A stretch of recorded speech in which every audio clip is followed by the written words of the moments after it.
studied about the weavers uprising, the revolution of rebels, the hunger, hardship and popular revolts which was in this age of revolution, which was from 1830 to 1848. We saw the France Revolution, we had revolution in Germany, there was the Silesia Revolution, there was weavers uprising, there's the case of Germany, and now we are going to study that what was the reason, what was the cause which was in making of Germany, the unification of Germany. We are going to see that how Germany was unified, unification of Germany.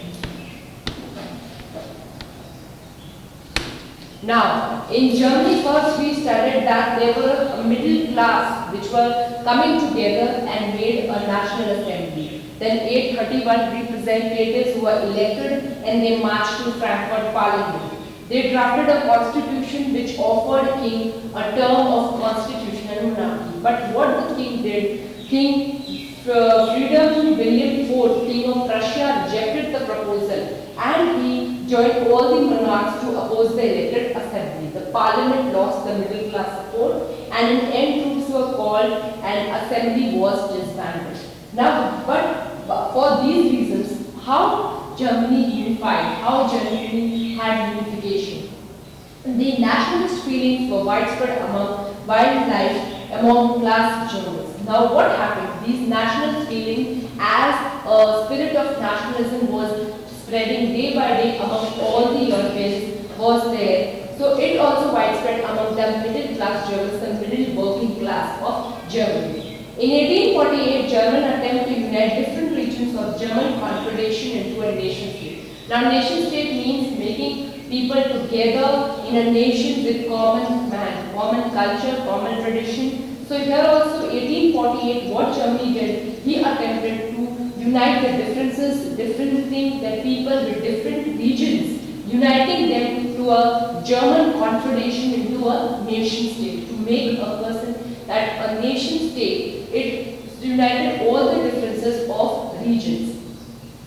It was repressed by monarchy plus military plus Junkers. Now what was the problem here? That this was the German confederation which was allowed to make into a nation state. Now this was repressed by the monarchy, by the one king rule, plus the military army. The military army also was against it, so it may shake hand with the monarchy and the Junkers. Junkers were the large landowners who had large land. So what was done? This German confederation which was made into a nation state was repressed by the monarchy, the military army and the Junkers which were the large landowners. Now there was one point that Otto von Bismarck, this is the main one, Otto von Bismarck. Now this was an important leader, this was an important man which we are going to study, but how it was helpful in the unification of Germany. Otto von Bismarck was the president of Germany and then he became the architect of process of unification of Germany. Means he decided that how Germany will be unified, how different people with different cultures, traditions, languages will be brought together and unify Germany. So Prussian army and bureaucracy helped Bismarck. Now only Bismarck, one man, could not do all this. So what happened? The Prussian army, the army of Prussia and the bureaucracy. Bureaucracy means all the people making powers, making laws, helped Bismarck for the unification of Germany. Then we had a 7-year war. 7-year war. We had 7-year war here in the countries of Austria, Denmark. So we had a 7-year war for the unification of Germany, and Otto von Bismarck was helped by the Prussian army and military army. So it was held that a 7-year war that was against Austria, Denmark and France. And lastly, what happened after this revolt, after this revolution, after this war? Prussia got the victory. Now Prussia was getting victory from the 7-year war which was against Austria, Denmark and France. So Prussia got the victory. Then there was a proclamation ceremony in the Hall of Mirrors in Versailles. Versailles, we have a Hall of Mirrors where the proclamation ceremony was organized. In January 1871, the Prussian king, Kaiser William I, proclaimed German emperor in Versailles. Now, the ceremony which was organized in the Hall Mirror at Versailles, what happened? The Prussian king, that was Kaiser William I, was proclaimed the Emperor of Germany in January 1871. January 1871, Kaiser William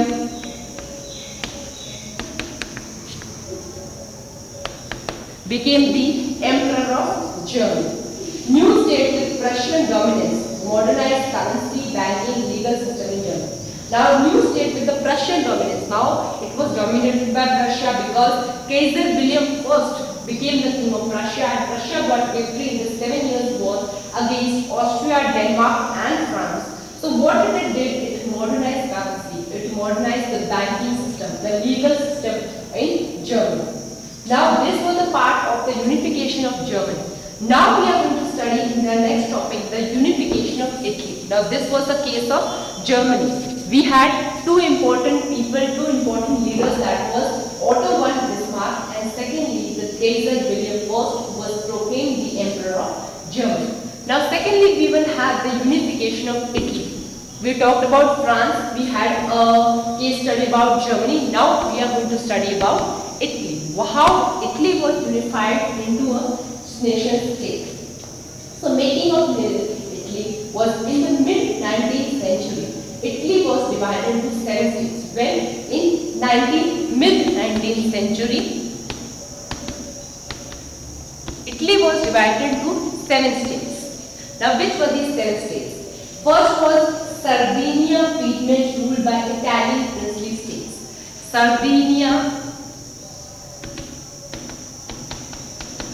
Piedmont, which was ruled by Italian princely states. The princely states of the Italian states was ruled by the Italian princely states. The region was Sardinia, Piedmont. Then second we had the North Austrian Habsburg.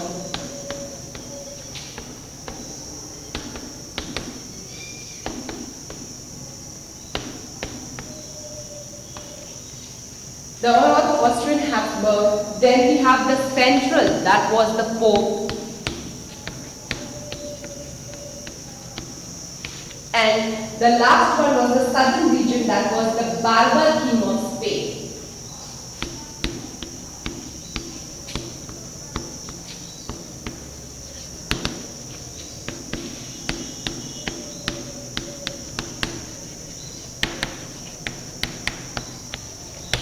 Now these were the divisions of Italy in mid-19th century, which were divided into 7 states. First was Sardinia, Piedmont, second was North Austrian Habsburg, third was the Central, where the Pope was the main center. Southern region we had the Barbar King of Spain. Now there were many regional and local variations. Obviously region-wise we will have variations, different culture, different tradition, different languages. Even Italian language not gained one common form. So because of these regional and variations, because of these regional and local variations, Italian language, which was the language of Italy, would not gain one common form. Now what was the helpful, what were the 3 important leaders which helped in the progress of the Italian language, in the progress of unification of Italy? The first one we know, that was Mazzini, Giuseppe Mazzini, which we have studied in the previous section, was Mazzini, which was found a secret society which was known as Young Italy. He made 2 failures. For the unification of Italy, he tried in 1831 and 1845. In these 2 years, he tried to unify Italy, but he failed. Third, failures fell on Victor Emmanuel II. Now when this Mazzini failed, what happened? It got the power for Victor Emmanuel II. Here we have an important letter. Secondly, we had Cavour, Mazzini, Cavour and Garibaldi. Mazzini, that was Giuseppe Mazzini, who founded secret society. Then we had Cavour and we had Garibaldi. Now these were the three important leaders, but after the failures of Italian princes, after the failure of unification of Italy, what happened? The failures fell on the Victor Emmanuel II. Now this was the talk about Mazzini. Now who was this Cavour?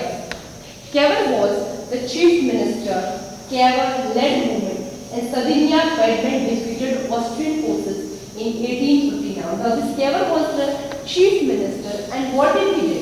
He led a movement, okay, and Sardinia and Piedmont defeated Austrian forces because Austrian forces were trying to suppress these people of Sardinia Piedmont, which is an important region of Italy, that is Sardinia Piedmont region, defeated the Austrian forces in 1859. Then we have the third name, that is Garibaldi, Giuseppe Garibaldi, succeeded in winning support of local peasants of two societies in order to drive out Spanish rulers. Now, Giuseppe Garibaldi, he got the help of the common people. He got the support of the local peasants who were supporting Garibaldi. So in Sicily, in order to drive out Spanish rulers, what does Garibaldi do? He revolted against the Spanish rulers, so that the Spanish rulers are forced to fly away. In 1861, Victor Emmanuel II was proclaimed as the king of Italy. Now, as we know that Italy was unified, so in 1861, Victor Emmanuel II, in 1861,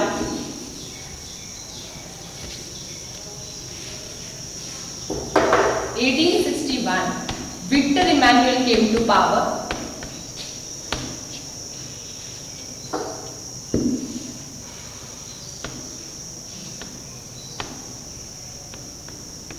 And he became the king of unified Italy.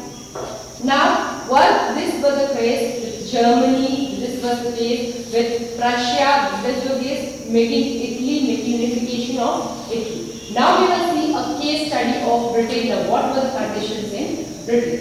So, strange case of Britain was there were ethnic groups in Britain. There were different types of people speaking different languages, having different cultures and traditions. The first ethnic group of Britain was the English people. The English people were of majority and they were very dominative. They were dominating the other people. Secondly, we had Welsh people. Third, Scottish, and fourth, Irish. English, Welsh, Scottish and Irish people. The source of power was English Parliament. Now, the English Parliament was in favor of these English people, the people who were speaking English. The Parliament was also in support to them. Then, this English Parliament, what it did, it made an Act of Union. Act of Union which was made in 1707, which was made by the English Parliament. Okay, we had the rule of English people, we had the power of English Parliament. So the English Parliament made an Act of Union in 1701. Now what this resulted? First, it resulted in formation of UK of Great Britain. Means it resulted in formation United Kingdom of Great Britain was found by this Act of Union in 1707. Then secondly, we had Parliament dominated by the English people because it was an English Parliament, because the force of power was in the hand of the English Parliament, so it dominated English people. It started strongly working for English people. Scottish Highlands were suppressed. Now the Welsh people, the Scottish and the Irish, these were the three next ethnic groups which were suppressed by the English people. These English people started suppressing the other three ethnic groups. They were not allowed to speak Gaelic language. Now the Scottish people, what they did? The Scotland people had the language Gaelic language. Gaelic, Gaelic language as their mother tongue. Now what did English people do? They forced the people of Scotland to speak English and not to speak their traditional language, that was the Gaelic language. Then they were not also allowed to wear the national dress of Scotland. So these were the different points which were in the Act of Union in 1707. Now Irish and English. Now we know that Scotland part is over. It was how English was suppressing the Scottish. They were forced people to not to speak their original language, not to wear their national dresses. So like this, they tried to suppress the Scottish people. Now we had the ethnic group that was Irish people.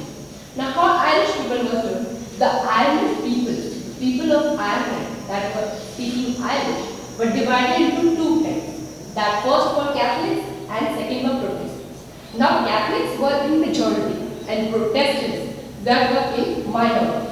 English helped the minority to establish dominance over Catholics. Now what did English do? To suppress these Irish people, they started protecting the minority. They started supporting the Protestants over the Catholic people. So the revolt was led then, there was a revolt. The revolt was led by Wolfe John Peel.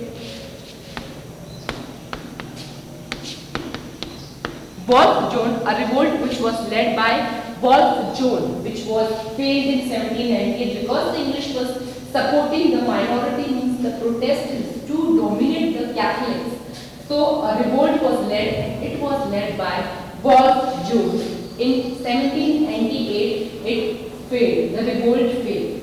In 1801 Ireland incorporated into UK. So Ireland was shifted or was made into the United Kingdom, means British. That was in 1801.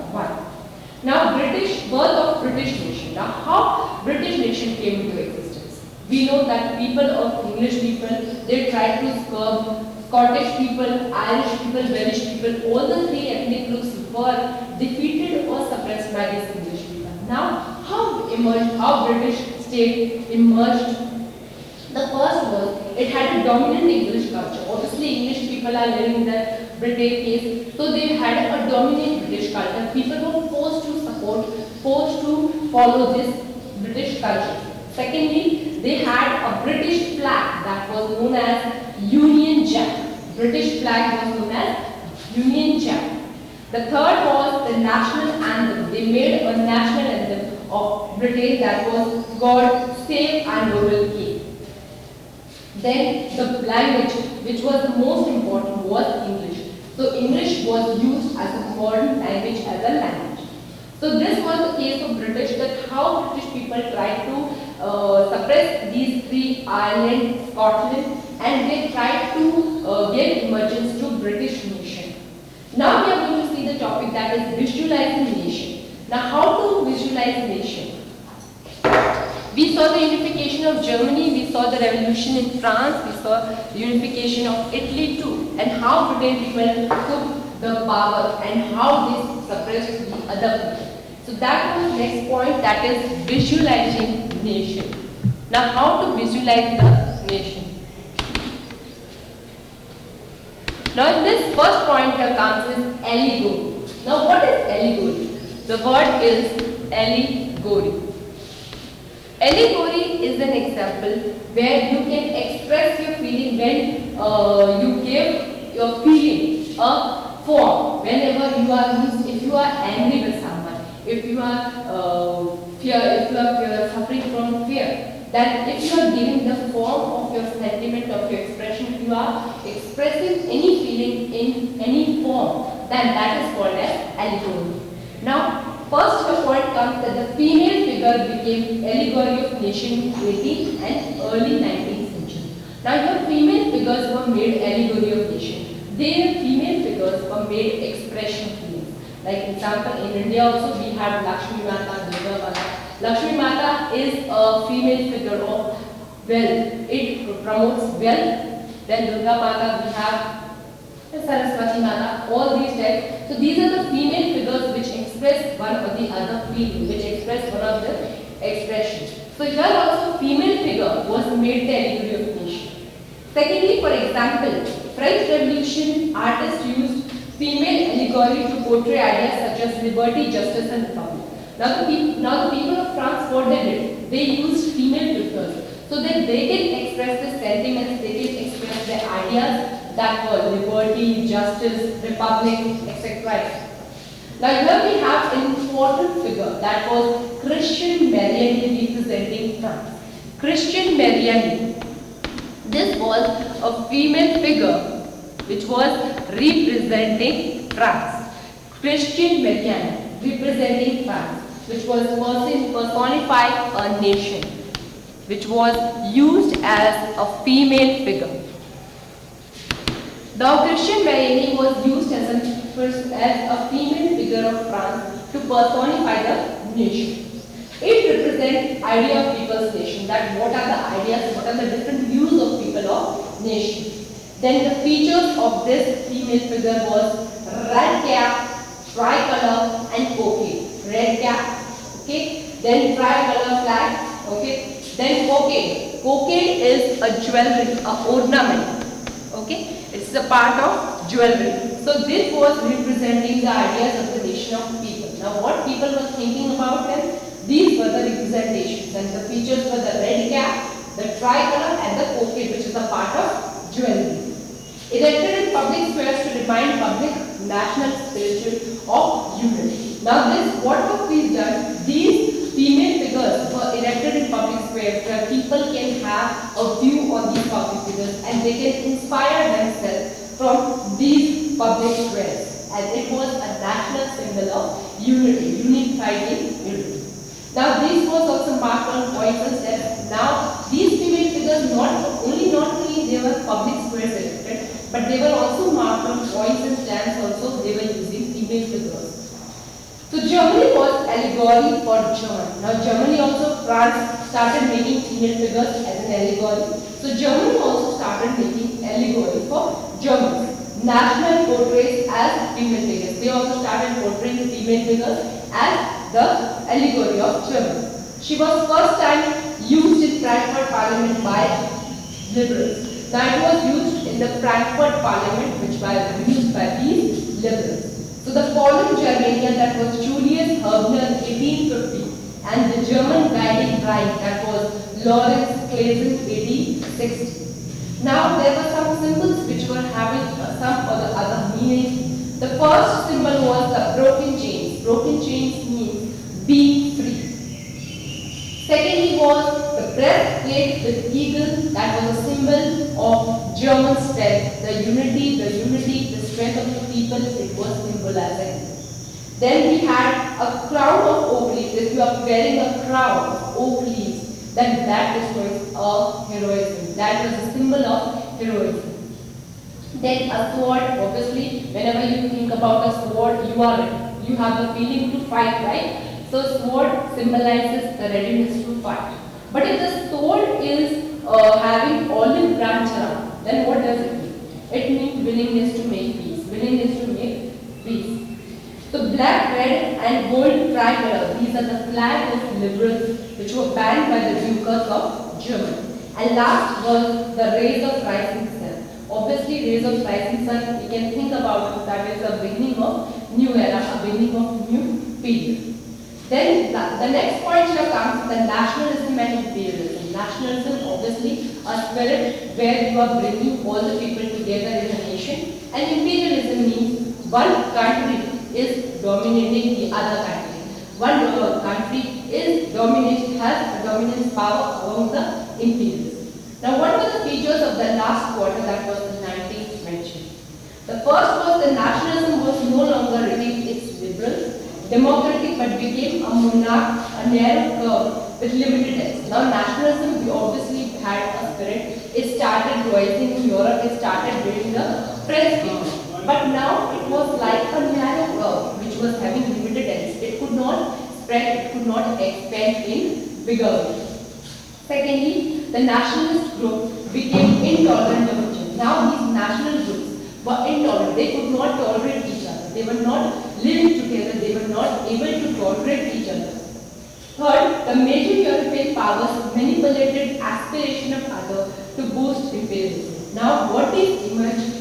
Taking the benefit of these trans people, taking the benefit that the national leaders were intolerant of each other, these major European powers, they started manipulating each other. They started manipulating each other so that they can have imperialism. They can dominate the other countries. Then was the conflict of a Balkan. There was a Balkan conflict, which was in 1871.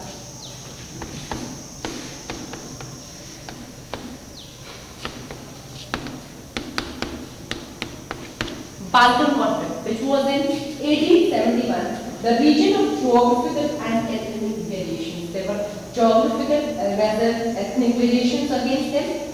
So then it consisted of, now these Balkan region consisted of Romania, Bulgaria, Albania, Greece, Macedonia, Croatia, Bosnia, Herzegovina, Slovenia, Slovenia, Montenegro. These were all the countries which consisted over the Balkan region. Okay. Now these inhabitants of all these countries were called as Slavs. These were called as the people of all these countries of the Balkan regions were called as Slavs. And it was under the control of Ottoman Empire. Now this Balkan region, the Balkan region was under the control of the Ottoman Empire. Or firstly we said that in the previous session we studied that the German Empire was also under the control of Ottoman Empire. Now this Balkan region, the Balkan region was under the Ottoman Empire.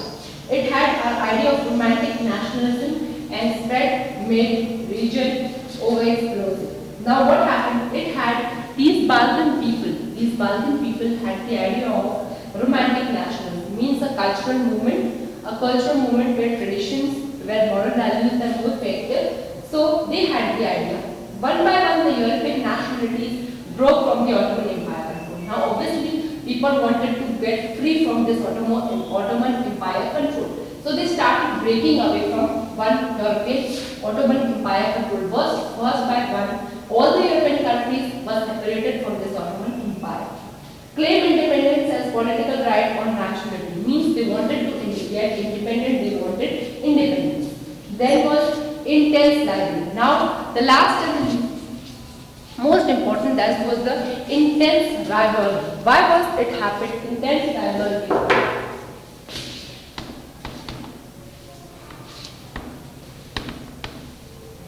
Now the point comes is intense rivalry. First was fiercely jealous. Obviously, each one was jealous of the other. They could not tolerate each other. They were jealous of each other. Second, each wanted to gain territory. Obviously, each country wanted to expand its power, expand the territory. Third was the rivalry between big powers over trade colonies. Now, the big powers. What was the rivalry between the big powers, which were the most important, powerful European countries, over the trade colonies? With the colonies which were having trade connections, led to series of wars, and this led to First World War. So all these series, all this jealousness, all this intense rivalry between the trade colonies and the European powers, this led to the First World War, and so on and so forth. Then the nationalism aligned with imperialism led Europe to disaster in 1940. Now what happened? The nationalism spirit was aligned with the imperialism spirit, which led to Europe in disaster in 1914. Secondly, colonized nations to oppose imperial domination. Now these nations which were colonized, which were under the control of this, they started opposing imperial domination. They started opposing that the other countries can dominate them. Thirdly, the anti-imperial movements developed. Imperial movements started moving against imperialism. Movements were led by people against imperialism. And last point is that the nation state came to accept as natural and universal. So like this nation state